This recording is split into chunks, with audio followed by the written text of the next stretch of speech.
और धरणीधर भगवान हमारे इष्ट देव हैं, इनकी कृपा हमारे सबके ऊपर बनी रहे। हम हमेशा सभी समाज बंधु, मुख्य रूप से हमारा खेती का काम है और धरणीधर भगवान भी एक खेती के प्रतीक है। उनका शस्त्र भी एक हल है और वो हल और मूसल लेकर के चलते हैं।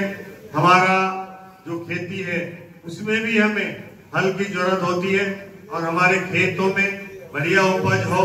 धरणीधर भगवान की हमेशा समाज पर और सभी किसानों पर कृपा बनी रहे ताकि हमारे किसान उन्नत रहें। किसानों की खेती बढ़िया होगी तो निश्चित रूप से हमारा देश कृषि प्रधान देश है और इसमें जब किसान सरसब्ज होता है तो पूरे देश में एक संपन्नता आती है। इसी तरह की संपन्नता किसानों के बीच में आए, हमारी खेती और किसानी बढ़िया हो, हमारी संपन्नता आए। और किसान, आज का जो किसान है, नवयुवक है, वो निश्चित रूप से खेती के प्रति जो उसका लगाव है वो कहीं न कहीं कम हुआ है। जिस तरह से पहले हमारे जो पूर्वज हमारे खेती के प्रति जो वो स्वयं मेहनत करते थे, वो मेहनत आज के नवयुग में देखने को कम मिलती है। मेरा ये कहना है सभी युवाओं से, अगर कोई हमें किसी तरह का दूसरा कोई व्यापार और व्यवसाय कर रहे हैं तो ठीक है, लेकिन अगर खेती कर रहे हैं तो खेती में नई नई कई ऐसी संभावनाएं हैं, नए ऐसे वैल्यू एडिशन है जिनके माध्यम से हम उस खेती के उपज का वैल्यू बढ़ा सकते हैं, उसको पैकिंग करके, फॉरवर्ड करके और एक बढ़िया मार्केट उपलब्ध करा सकते हैं।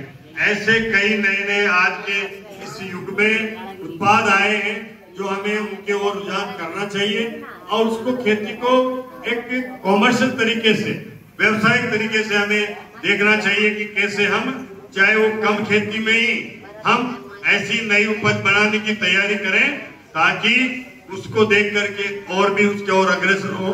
हमारा समाज बेहतर खेती अन्य समाजों से करता है, लेकिन आज जो और बेहतर तरीके से करने की जरूरत है, नए नए उत्पादों को ला करके और वैल्यू एडिशन करके और आमदनी बढ़ाने की जरूरत है। उस ओर भी हमारे नवयुवकों को ध्यान देते हुए अपनी खेती को और बेहतर करना चाहिए ताकि आप अपने समाज का उत्थान तो करो ही सही, लेकिन हमें देख करके और भी हमसे क्षेत्र के जुड़े हुए सब लोग अनुसरण करें और एक क्षेत्र में खुशहाली आए, ऐसी मेरी धरणीधर भगवान से प्रार्थना है आज आपके बीच में आकर के। और मुझे इस जयंती के उपलक्ष्य में आप सबके बीच में आने का अवसर मिला, इसके लिए मैं अध्यक्ष जी को, इनकी पूरी समिति को धन्यवाद देता हूं और सभी समाज बंधुओं को पुनः धरणीधर जयंती की शुभकामना देता हूं। बहुत बहुत धन्यवाद। जय हिंद, जय भारत।